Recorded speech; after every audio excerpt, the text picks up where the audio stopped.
Okay class, so kita nak go through the second application of higher order differential equation. The first one, just now we learn about the electric circuit where is involved the resistor, capacitor and inductor circuit.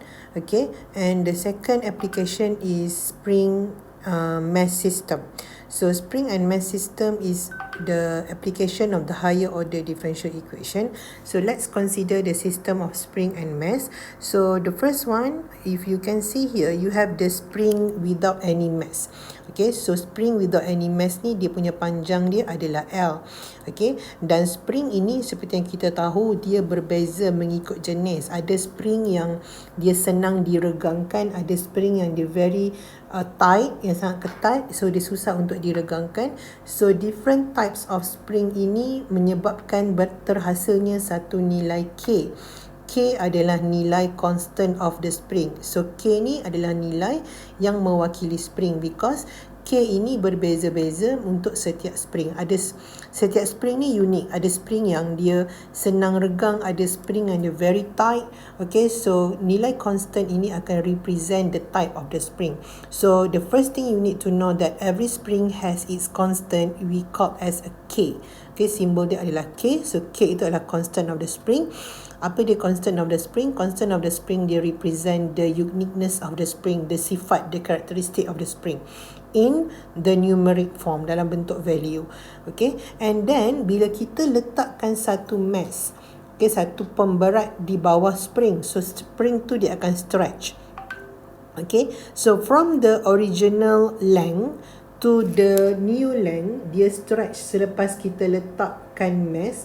Kita simbolkan dia sebagai S. S ni maksudnya beza panjang spring daripada original length, dan apabila dah diletakkan kepada dia mass tapi there is not any force yet, tiada tekanan lagi, kita letak mass and then spring tu akan stretch, so panjang spring from the original length kita panggil sebagai S. Okay, and this spring is at equilibrium position. Maksudnya dia tiada lagi dikenakan any force. Okay, so dia at a equilibrium position here. Di mana apabila kita ada equilibrium position, okay, kalau awak tengok dekat sini, saya tunjuk yang gambar yang ini. Okay, equilibrium position, there is no force. Okay, there is no force. Dia berada pada equilibrium position. So means that kita letak pemberat, spring tu dia stretch, then that's it. Okay, so keadaan itu kita panggil sebagai equilibrium position. So at equilibrium position, mg minus ks equal to 0. Okay, so apa dia mg minus ks equal to 0 ni? Okay, so at equilibrium position, mg minus ks, saya bawa negatif pergi sebelah, is equal to ks. So apa dia mg, apa dia ks? Mg tu adalah force. Okay, force yang melibatkan gravity, di mana simbol dia adalah m darab g, fg. Okay, mg ni adalah force. Okay, so m mass darab dengan g, kita dapat f force. Okay, so mg dia adalah force ke bawah.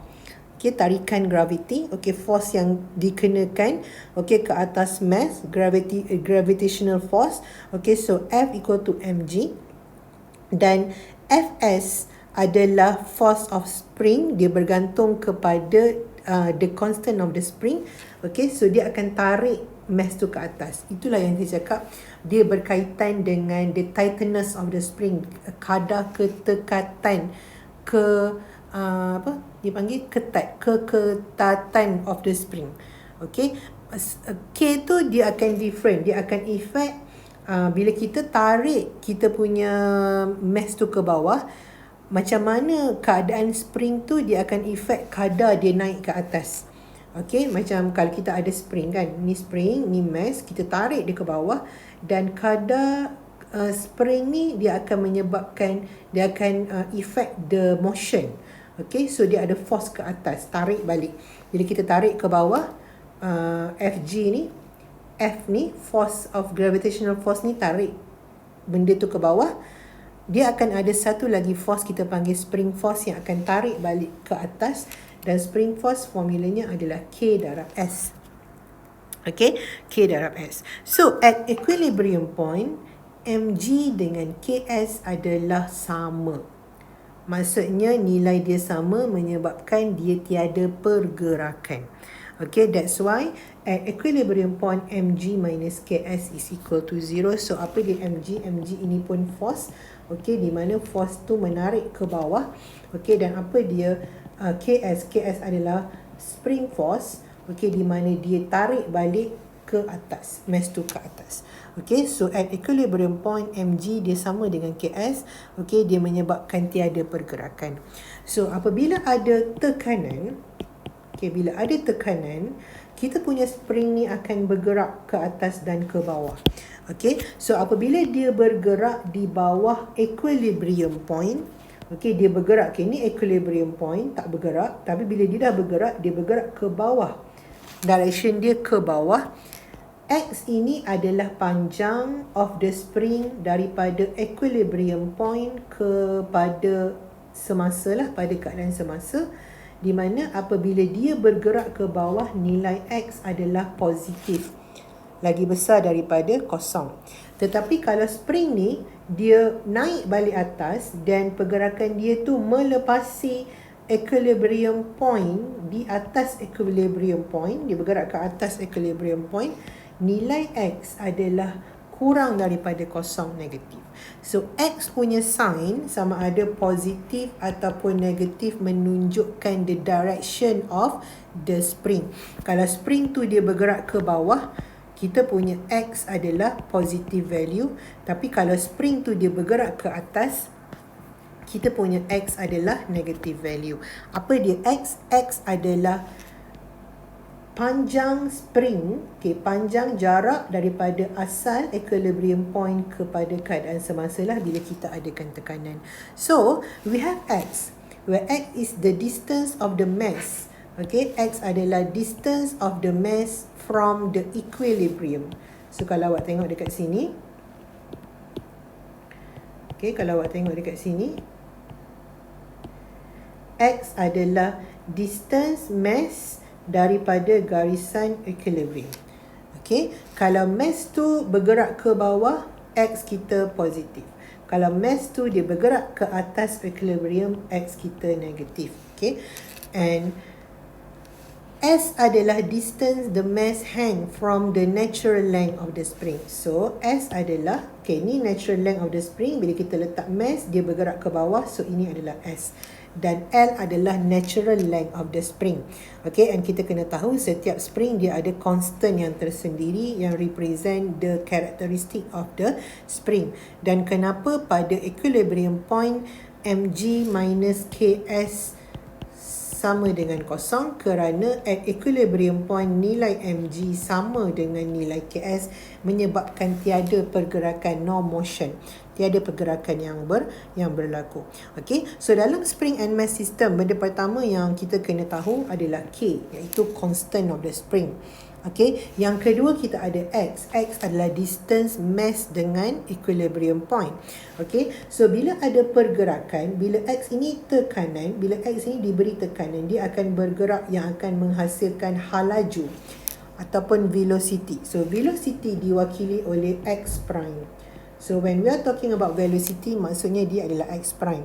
Dan bila ada halaju, kita akan ada pecutan. Pecutan adalah X double prime ataupun dia adalah acceleration.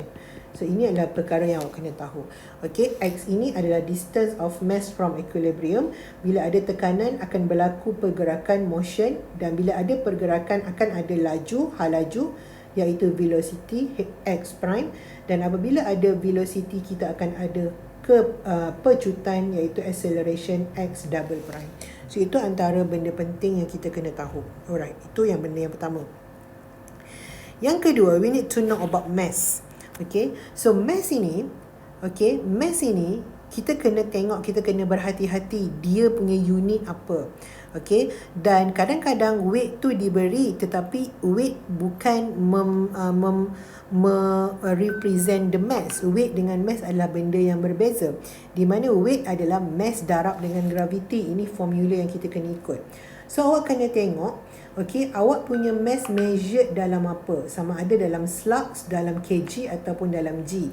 Macam mana kita nak kena tengok? Awak tengok nanti dekat dalam awak punya soalan contohnya, kita tengok pada velocity dengan acceleration, apa dia unit yang dia bagi. Kalau dia bagi unit velocity ni feet per square, maksudnya kita punya mass dikira dalam bentuk slugs. Okey, kalau dia bagi kita punya velocity meter per square, maksudnya mass kita dikira dalam kg. Dan kalau diberi kita punya velocity centimeter square, maksudnya kita punya mass dikira dalam gram. Okay, so bila kita punya mass dikira dalam slugs, kita kena tukar lah. Okay, nak tukar kita darab dengan 32. Okay, kalau kita ada nak kira mass diberi weight, contohnya weight diberi 2 pound. Okay, mass kita nak cari. Okay, kalau kita dah tengok kita punya mass tu dikira dalam slug, so kita darab dengan 32. Kalau dia dikira dalam kg, kita darab dengan 9.8. So itu kena ikut lah. Okay, so mass dengan weight adalah dua benda yang berbeza. So kena berhati-hati, depends kepada dia punya unit. Okay, so kalau dalam slugs, awak kena darab dengan 32 untuk dapat mass dia. Kalau dalam kg, kena darab dengan 9.8. Dalam gram, kena darab dengan 980. So tengok pada unit. Kalau dia guna feet per square, slugs. Kalau dia guna unit meter per square, maksudnya kg. Kalau dia guna unit centimeter per square, per s, maksudnya adalah gram. Itu adalah mass yang pertama. Yang kedua, kita kena tahu force ataupun tekanan yang involved, yang included, yang berlaku di dalam motion apabila kita ada spring and mass system. Okay, so yang pertama, when the mass is displaced from equilibrium, the spring is stretched or compressed and it exerts a force that resists the displacement. Kita panggil this force adalah restoration force. Okay, maksudnya kalau awak ada spring and then this one is mass, and then you tarik the spring, dia akan bergerak ke bawah, dia akan stretch and dia akan compress, naik balik atas because dia spring. Okay, because dia spring, dia akan turun dan dia akan naik dan dia akan mengulang benda yang sama. Okay, dan dalam pada motion ini berlaku, there is one force yang kita panggil sebagai restoration force. Di mana restoration force ni akan menyebabkan lama kelamaan pergerakan spring itu semakin slow dan berhenti. Okay, itu adalah force yang ada dekat dalam force yang pertama yang ada dalam restoration, dalam spring and mass system. Okay, apabila kita kenakan tekanan dekat spring tu akan turun ke bawah, and bila dilepaskan, bila kita release, dia akan naik atas, dia compress, turun naik, dan lama-lama dia akan slow dan berhenti. So apa yang menyebabkan dia slow dan berhenti itu adalah kerana wujudnya satu force yang kita panggil sebagai restoration force. So by using Hooke's law, restoration force ni kita tulis dia sebagai F sama dengan negatif K darab X. Okay, K ini adalah constant of the spring dan X ini adalah jarak spring, ada jarak mass daripada equilibrium point. Okey, kenapa ada negatif? Negatif ini sebenarnya dia menunjukkan the direction. Okey, because bila dia naik atas, okey, bila spring tu turun ke bawah, okey, ni awak ada equilibrium point. Okey, ni spring, okey, ni mass. Okey, sorry. Ni spring and mass pada equilibrium point, and then bila kita tarik ke bawah, dia akan turun bawah kat sini. Okey, dan bila kita lepaskan, dia akan naik sampai atas kat sini. So ini adalah X positif, ini adalah X negatif. Okey, so itu adalah force yang pertama yang terlibat dalam sistem ni yang kita panggil sebagai restoration force. Okey, so dia punya simbol adalah F sama dengan negatif KX. So, yang kedua, every mechanical system also experience friction. Friction ni adalah daya geseran. Tak kisahlah kalau awak tengok, dia bergeser dengan apa, doktor? Dia adalah elemen-elemen, molekul-molekul, atom-atom dia kan yang menyebabkan adanya force of friction force. Okay, so force friction kita tulis dia sebagai negatif B darab dx dt. Dx dt ni saya cakap dia adalah hal laju. Okey, dia adalah velocity. Negatif B adalah damping punya constant. Okey, so Force yang kedua adalah friction, force friction, di mana dia adalah boleh ditulis sebagai negatif beta x prime. Tadi kita ada restoration force negatif kx, sekarang kita ada friction force negatif beta x prime, dan force yang ketiga yang terlibat dalam spring and mass system adalah another forces. Contohnya gravitational force, magnetic force, dan mungkin ada lagi tekanan-tekanan luar yang kita tak nampak. So itu kita wakili sebagai F external, external force, maksudnya tekanan-tekanan luar yang lain selain daripada restoration force dan juga friction force. Okay, so given by Newton law, okay, Newton tadi kita tengok Hooke's law untuk restoration force. Sekarang given by Newton law, force adalah MA. Boleh diwakili oleh M dan A, di mana M ini adalah mass, A ini adalah acceleration. Dan acceleration macam saya cakap tadi adalah X double prime. Okay, so force adalah sum of all forces yang ada dalam spring and mass system. So by Newton's law, force adalah MA dan sum of forces yang ada dalam spring system adalah negatif kx tambah negatif beta x prime tambah dengan force external. Ini adalah 3 force yang ada dalam spring and mass system. Okay, so force adalah hasil tambah semua force. So by Newton law, force can be written as M darab A, dan force yang pertama kita ada restoration force tambah dengan spring friction force tambah dengan external force. Okay, so tadi saya dah bagi tahu A ini adalah acceleration, di mana acceleration adalah X double prime. Kita ada X sebagai the distance between mass and equilibrium point, and then disebabkan oleh tekanan berlakunya pergerakan. Bila berlaku pergerakan akan ada velocity halaju which is X prime, dan rate of halaju adalah speed pecutan, iaitu acceleration X double prime. So A adalah X double prime, and then this one negatif, kita pindah sebelah jadi positif, yang ini pun kita pindah sebelah jadi positif, equal to F external. Ini adalah the higher order system for spring and mass system. Macam mana kita dapat spring and mass system? Kalau tadi dalam electric circuit, the amount of voltage adalah sum of all.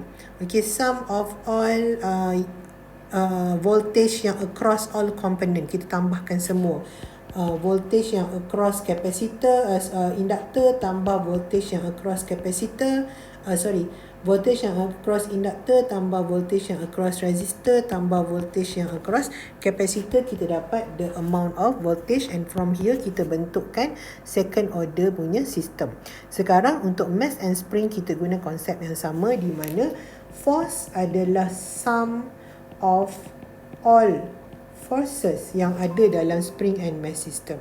Dan by Newton's law, force boleh ditulis sebagai M darab A, dan all forces yang ada dalam sistem kita adalah negatif kx, iaitu restoration force, tambah dengan beta x prime, iaitu friction force, dan tambah dengan external force. Okay, from here kita dapat the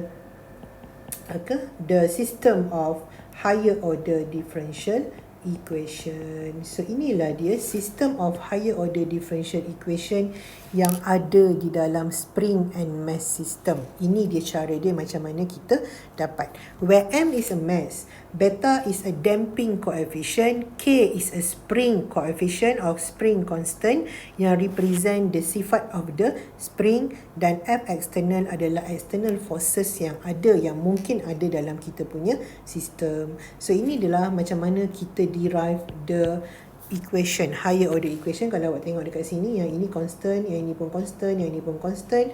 So we have X, we have X prime and X double prime as our dependent variable. Okay, so kita ada spring and mass system. Kita dah bentukkan tadi. Spring and mass system kita adalah MX double prime plus beta x prime plus with kx equal to F external. So ini adalah persamaan asal, dan spring and mass system ni kita boleh bahagikan dia kepada 3 jenis. Okey, jenis yang pertama adalah yang ini, yang asal ini adalah kita panggil sebagai driven motion. Okey, dan ini adalah non-homogeneous system. Kenapa non-homogeneous system? Kerana dia punya Fx is not equal to 0. Okay, so apa dia maksudnya driven motion? Dalam driven motion punya spring and mass system, there is exist a external force. Okay, dekat sini external force ni ada nilai. Ada external force yang control behavior of the mass. So external force ni kita panggil sebagai driving force. Maksudnya dalam spring and mass system ni wujudnya external force yang memberi kesan kepada pergerakan mass tu. Okay, pergerakan mass tu. So itu adalah driven motion punya sistem. Yang kedua, kita ada free damp motion, di mana untuk free damp motion ni kalau awak tengok nilai F external adalah kosong. Maksudnya dia tak ada external forces, tak ada tekanan-tekanan luar, tak ada. Okay, so dia punya motion of accelerator ni reduce and restoring force. Maksudnya dia tak ada apa-apa tekanan selain daripada apa yang dah sedia ada dalam sistem. So bila kita tarik kita punya spring tu, dia akan makin lama makin slow, makin slow, the motion will be reduced. Okay, di mana there is no F external, ataupun kita boleh cakap F external equal to 0. So bila F external equal to 0, dia adalah free damp motion, dan ini adalah homogeneous system. Kenapa homogeneous system? Sebab kita punya Fx di sebelah kanan ni equal to kosong. Okay, and kita ada satu lagi sistem apabila kita punya nilai beta sama dengan kosong, di mana tiada damp, free undamp motion. Free undamp motion ni dia adalah pergerakan yang bebas. Okey, pergerakan yang bebas, free undamp motion. So contohnya macam kalau awak tengok jam yang lama kan, jam yang lama yang kat bawah dia ada macam tu, macam yang bulat yang bergerak ke kiri, bergerak ke kanan. So kalau awak tengok pergerakan dia sama je, ke kiri, ke kanan, ke kiri, ke kanan, tak berhenti, sama je. Ke kiri, ke kanan, ke kiri, ke kanan, ke kiri, ke kanan, kerana dia tiada ini, damping coefficient. Okay, beta sama dengan kosong. So apabila beta sama dengan kosong, F external pun sama dengan kosong. Dia jadi kes yang pertama ni, di mana kita panggil dia sebagai simple harmonic motion. Simple je, dia ada mx kuasa 2 tambah kx sama dengan kosong. So dia adalah repetitive movement back and forth through equilibrium point. Maksudnya tak berhenti, repeat je. Dia repeat pergerakan. Macam yang ni kan, yang bandul benda tu nama dia, pergi kiri, pergi kanan, pergi kiri, pergi kanan, dia tak berhenti. So itu adalah simple harmonic motion.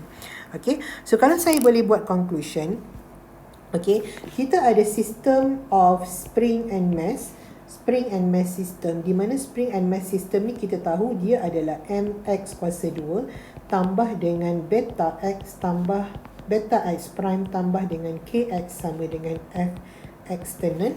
Okay, so ini adalah kes yang ketiga, iaitu driven motion. Okay, kita ada kes yang ketiga, iaitu driven motion. Okay, so driven motion ini maksudnya ada sesuatu yang drive the pergerakan, ada sesuatu yang control pergerakan. Sesuatu itu adalah F external. Okay, bila F external kosong, maksudnya tiada tekanan luar, kita ada sistem kita mx square plus bx prime plus kx sama dengan kosong. Ini kita panggil dia sebagai free undamp motion. Apa maksud free? Maksudnya tiada tekanan yang control the system. Okay, dan apabila kita punya B ini adalah equal to 0, free damp motion. Yang ni bukan undamp, ni damp. Kenapa dia damp? Sebab dia ada damping coefficient. Kalau kita punya damping coefficient equal to 0, means the whole thing here equal to 0. So we only have mx double prime plus kx equal to 0. Ini kita panggil sebagai free undamped motion. Okay, dia tiada damping coefficient beta. Okay, so kita ada 3 jenis. Depends pada value of beta dan F external. Yang ini beta kosong, F external pun kosong. Yang ini beta bukan kosong, F external kosong. Yang ini beta bukan kosong, F external pun bukan kosong. Okay, tapi yang pentingnya awak kena tahu the main equation of the spring and mass system.